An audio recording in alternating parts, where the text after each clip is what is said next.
eating a croissant in front of the Eiffel Tower. That makes me a citizen now, right? I'm totally a citizen. Hi everyone, bonjour! Thank you for having me. Arrondissement. Arrondissement. Arrondissement. Arrondissement. Arrondissement. Can I just call it neighborhoods? For everyone's sake? Yeah, okay. Neighborhoods! Thank you. So it's been a hot second, but my husband and I visited Paris last year. My first time and my husband's technically fourth time being there in the fall of last year. And it is now not last year, but look, sweetie. I'm finally making the thing. Oh, you needed to see me right now? Like right now? Oh gosh, I'm sorry folks, I'll just be right back. But for real skis, we did go to Paris for a vacation holiday, however you want to refer to it as, where neither one of us had to work, which is kind of a rare thing. Typically when we've gone on any sort of vacation, we've either had to work or we've had family or friends along for the ride, so just being alone together as well is kind of rare.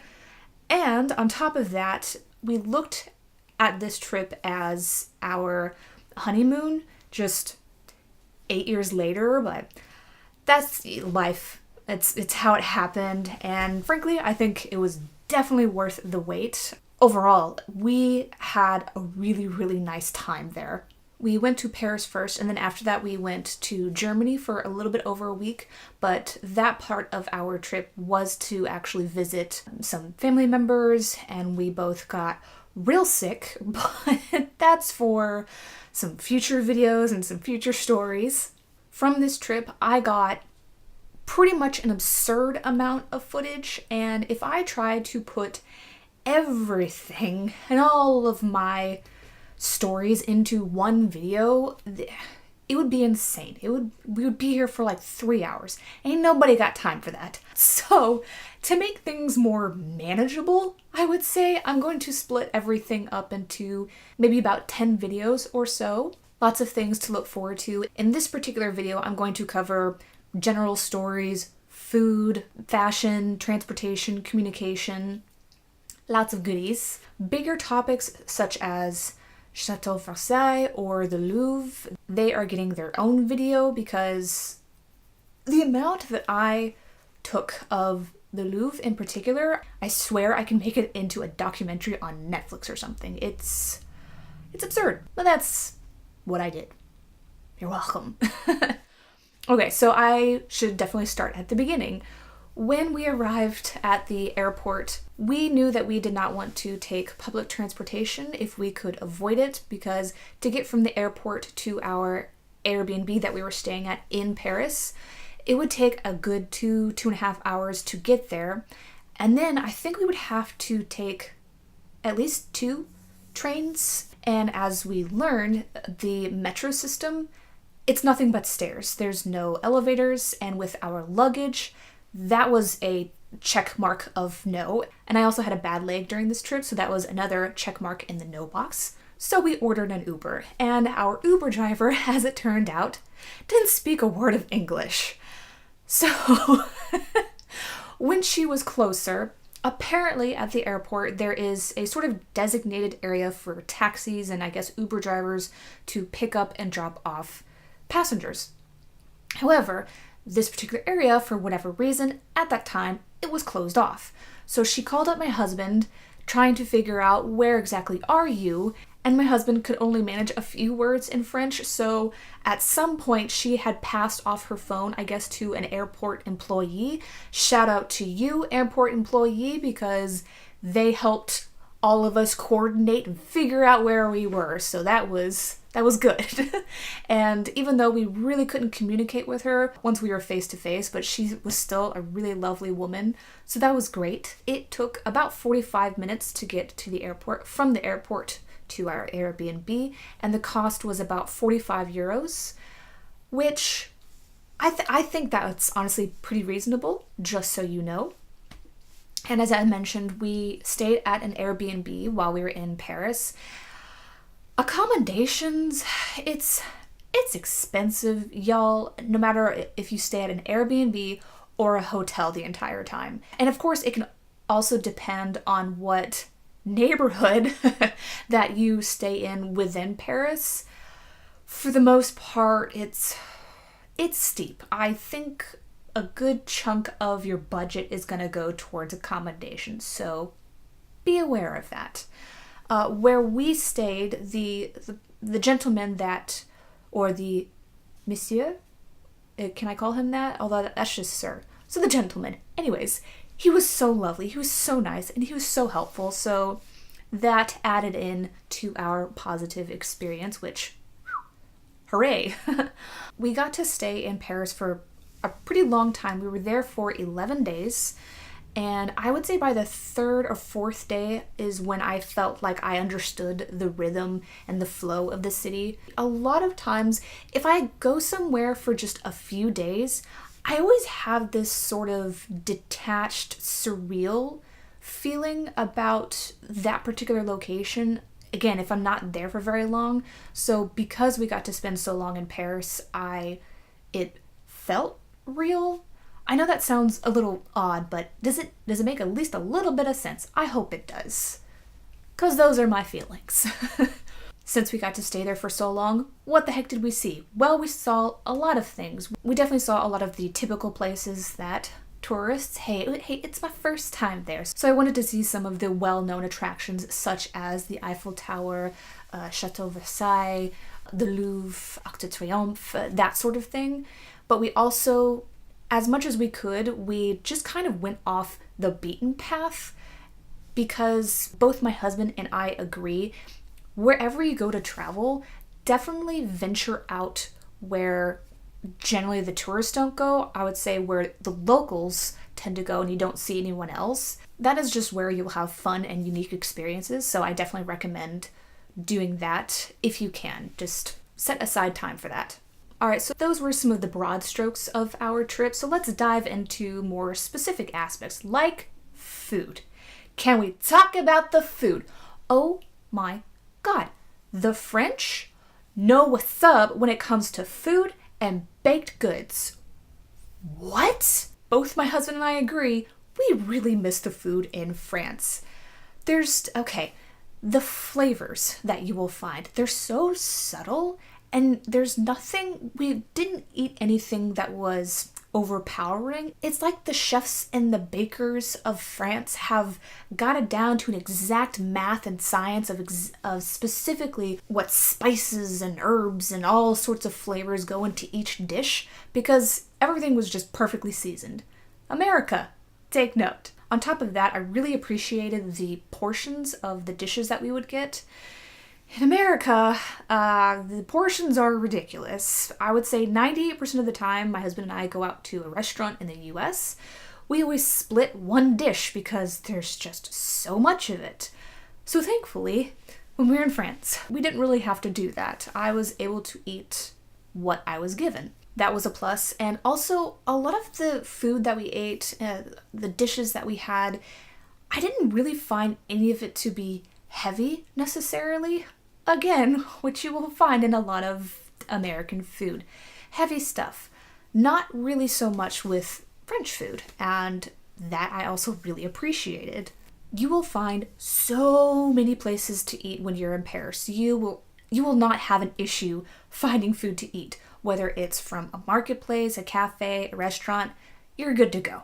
The entire time that we were there, my husband and I rarely had a moment where we didn't enjoy what we ate. And I would like to share, just for budgetary reasons, kind of a breakdown of how we would eat. So for breakfast, we kept it really simple. My husband, bless him, almost every single morning he walked down to a corner bakery and he would get a baguette or a croissant. I think that was close. It's Leviosa, not Leviosa. We would have the baguette with ham and cheese, which we would pick up from a market nearby, or we would have the croissant with jam and coffee. Can't forget the coffee. That was typically our breakfast. Usually for lunch is when we would eat at a cafe or a restaurant, and Typically, the dishes that we would order were between 9 to 12 euros. There were a few times the most expensive that we would ever go was about 15 euros per dish. But that was only a few times. And then for dinner was also usually pretty simple for us as well. Often we would just go again to a market that was nearby and just pick up something from there, usually a pre-made meal, which was also really good.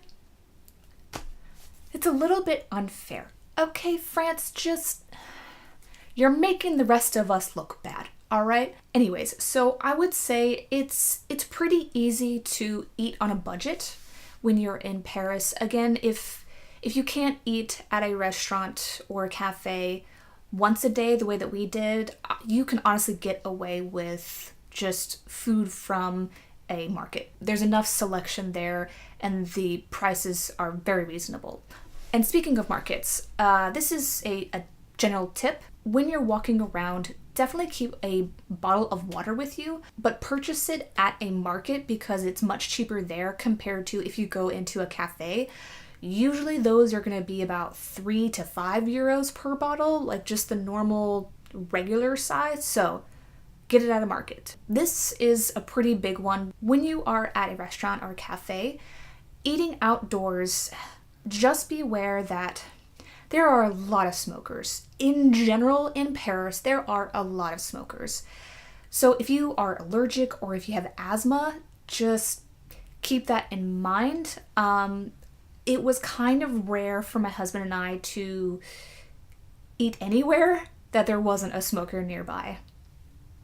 It's just the reality of things. And another big thing I really want to touch on is, let's call it restaurant culture. And I'm comparing this from the US because it's where I live, so this is my perspective, to France. There are 4 major points that I think, again, since I'm from the US, for people from America, if you're going to go to Paris, 4 big things that you should really be aware of so you can have a pleasant time going to a restaurant or a cafe in Paris. Okay, the first one is to know that in the US, waiters and waitresses, they rely on tips to make a living.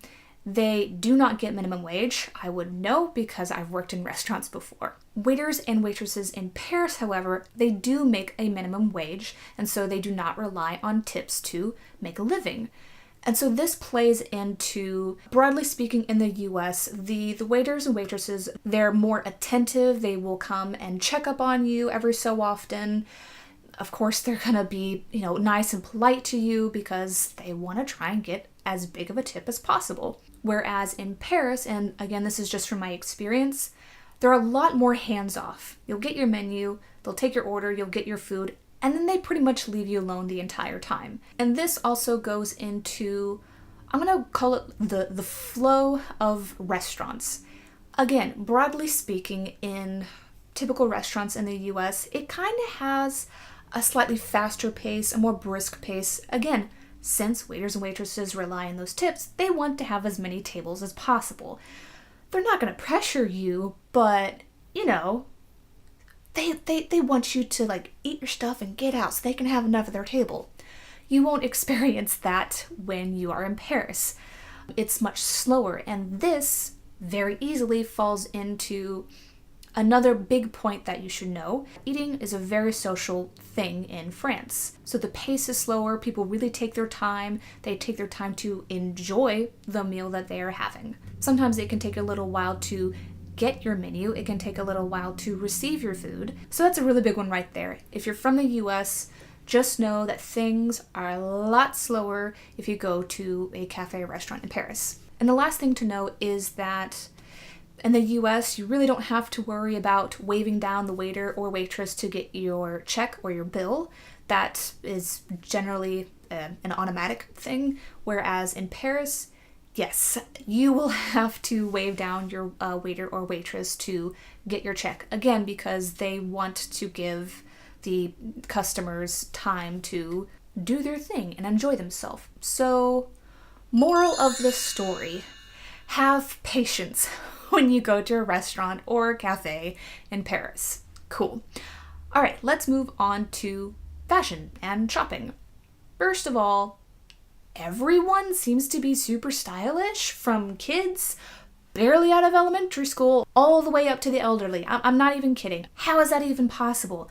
I think I was maybe 12 years old when I finally started to comprehend what style even is, and even at that point, my style icons were the Olsen twins. Shout out to anybody else who grew up with the Olsen twins. Wild times. But yeah, the vibe that I got was that Paris really encourages people to have fun and play with their personal style. Here in the US, you don't really see that very often, particularly I think with elderly people. It's almost like you hit this age limit and then suddenly you're given these kind of bland clothes and like, this is what you get to choose from. It's as if you don't really get the option to express yourself anymore, which I don't really understand. And perhaps if I were to spend a longer amount of time in Paris, maybe this being surrounded by so many stylish people would become tiring, but I don't know. I found it to be really fun and just super refreshing. There was just something understated and subtle about a lot of the outfits that I saw people sporting, which was pretty cool. Shout out to you Parisians for inspiring me to have just a little bit more fun with my own personal style. Maybe not today, but it's there. The inspiration is there. A couple things I noticed which just falls under the general appearance. One is that women don't wear heavy makeup, and if they do not show it. And two, I think not only women, but men too, have such effortless hair. What are your secrets? S'il vous plaît. I'm asking for a friend. It's no big deal. Another thing I noticed, and this completely makes sense, you're in a big city. A lot of the people that were wearing some type of bag or purse, they wore that in front of themselves. Which, yeah, I think no matter what city you are in, what country you're in, that's a safe thing to do. This is a little bit random, but when I was doing quite a bit of research before we went on our trip, one article I came across which was essentially saying, you won't see any sneakers or tennis shoes in Paris, you'll stick out like a tourist, you silly Americans. Ha! Joke's on you.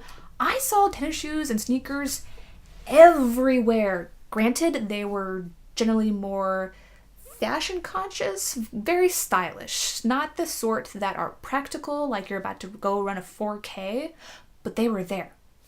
Ha! When it comes to shopping, I am not a big shopper by any means. I shop maybe 2 to 3 times a year, and that is not even an exaggeration. So I'm kind of neutral on that front, but the few times that we did go shopping, I enjoyed myself.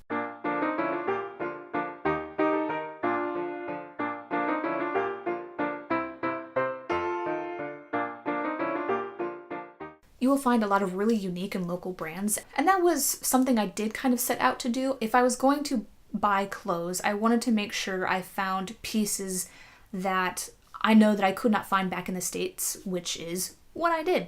Mission accomplished. One store in particular that I went there twice. One, because I just really liked the selection that they had, and two, the employees that worked there were just super nice. The first time that I went in, one of the ladies came up to me, and I guess naturally she just started talking to me in French. And once she got to the end of her speech, I was so proud of myself for remembering this. I said, je ne parle pas français. She was surprised a little bit, but she smiled and she went with it. Bless her. So yeah, that was just a really pleasant experience for myself and my husband. On our second day in Paris, we just wanted to check out a mall to see what malls were like in Paris. So we went to, and I know I'm gonna get the pronunciation wrong, but Lafayette Haussmann? Haussmann sounds German. In any case, it's located behind the Opera House. Turns out it's predominantly high-end and kind of middle-end stuff, so it was too rich for our blood, but I got some really pretty footage of the architecture in there, and they happened to have a Disney store on, I don't remember which floor, but I got to take a picture with your friendly neighborhood Spider-Man, because why not? And while we were there, we did have a little snack to eat. They have a cafeteria. I believe it was on the 6th floor. And just so you know, they have really big and nice restrooms on the 6th floor as well. Also, it turns out that the roof of this particular mall, you can go up to the top of it for free, and you get some really cool views of the city. And I think it was on the right is where you could see the Eiffel Tower, and I got some footage of that, of course. And another thing I noticed about department stores in general, when you walk in, there will be a security person who will check your bag, so just be aware of that. I suppose the takeaway when it comes to shopping is just go down random streets and honestly you will find some really cool finds. Don't just stick to, I guess, the more popular shopping areas. Off the top of my head, the Champs-Élysées, which I have a couple stories on that, but that's for a different video. Yeah, let's move on to transportation. Boy, you will walk everywhere, so bring your walking shoes for sure. It's worth it because you're in Paris. There's so many beautiful things to see, a lot of gems. Again, if you go off the beaten path, you're gonna find a lot of just cool experiences. And honestly, that's kind of the perfect segue for me to show you some footage of things that I came across on our walking journey.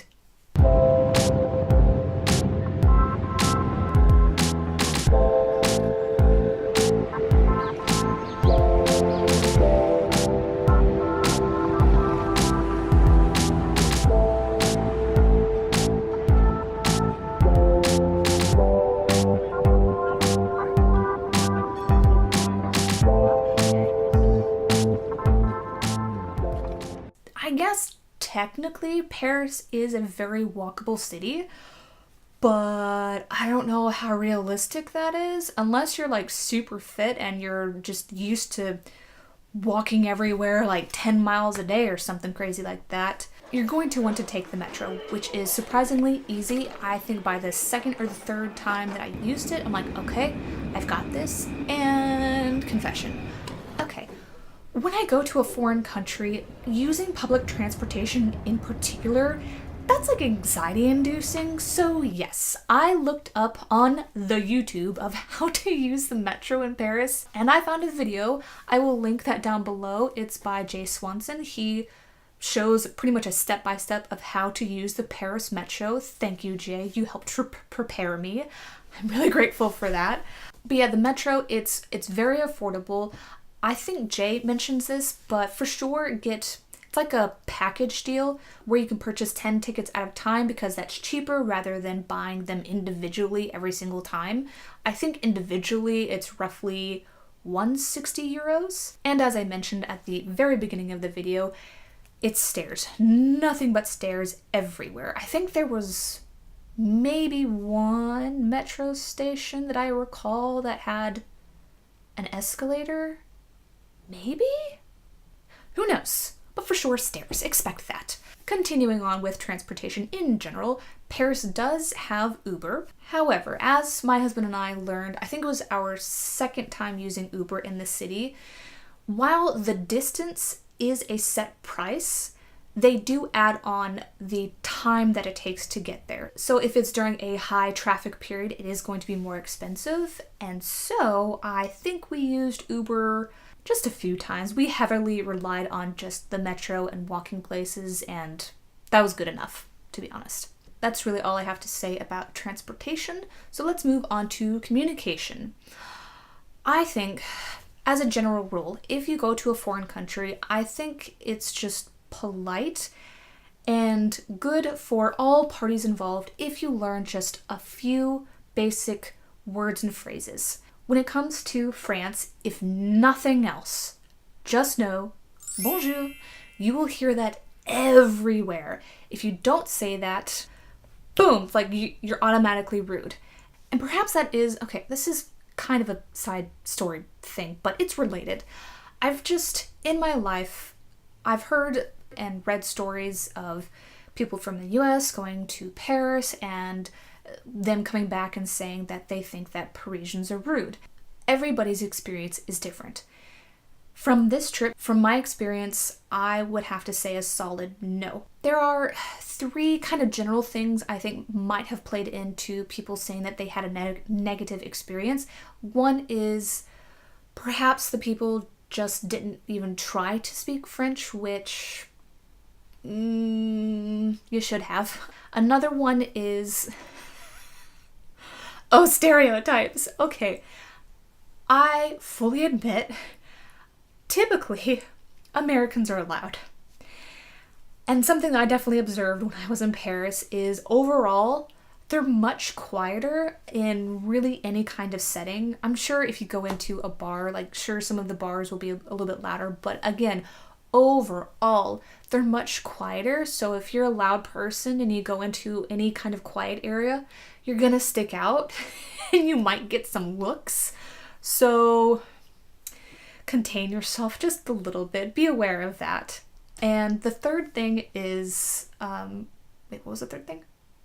It's just a little bit slower paced in Paris, which, yeah, particularly when it comes to the restaurants. So that's something that you have to keep in mind. Again, if you're coming from the US, things are a little bit slower. So just don't expect that kind of go, go, go sort of deal. And if you keep those 3 things in mind, I think you'll have a much smoother time. So continuing on, and oh my god, bless my husband. Okay, he had the darnest time when it comes to the French language. He said, and I quote, "I cannot French.com." In his defense, he's from Thailand, and the Thai language does not have a lot of particular sounds that the French language does, so he struggled, but he really tried. So beyond saying hello pretty much everywhere you go, there was a set of words and phrases that I found really useful. And I know I'm not going to get the pronunciation correct. It's been a while since I've been there, and in any case, I will link some videos below of native speakers, but this is a starting off point. Let's continue on.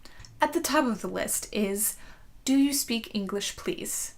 Parlez-vous anglais, s'il vous plaît? S'il vous plaît means if you please. Next would be, I do not speak French. Je ne parle pas français. And I suppose to soften that, something that you could add on to the front is, I am sorry, I do not speak French, which is, je suis désolé, je ne parle pas français. I use that quite a bit. Next is, excuse me, excusez-moi. Thank you, merci. Although most of the time, I tried to be as polite as possible with anything I said, so I would say, thank you very much, which is, merci beaucoup. Another small phrase I used only a couple times was, you're welcome, which is, de rien. And the last few words and phrases really helped when you go to a cafe or a restaurant. So when you want to ask for the check or the bill, that is l'addition. But of course, to make that a little more polite, you would say, check please, which is, l'addition, s'il vous plaît. And something I learned, I think from one of Jay Swanson's videos, is that if you want to get a waiter or waitress's attention, you don't say, excusez-moi. Apparently that's rude. So instead you would say, s'il vous plaît. And of course you want to use a polite title, so ma'am, sir, miss, those are madame, monsieur, mademoiselle. So bringing that all together, it was usually, s'il vous plaît, monsieur, l'addition, s'il vous plaît. The last tip when it comes to doing anything in restaurants or cafes is if you want to order water and not have to pay for bottled water, essentially you want tap water.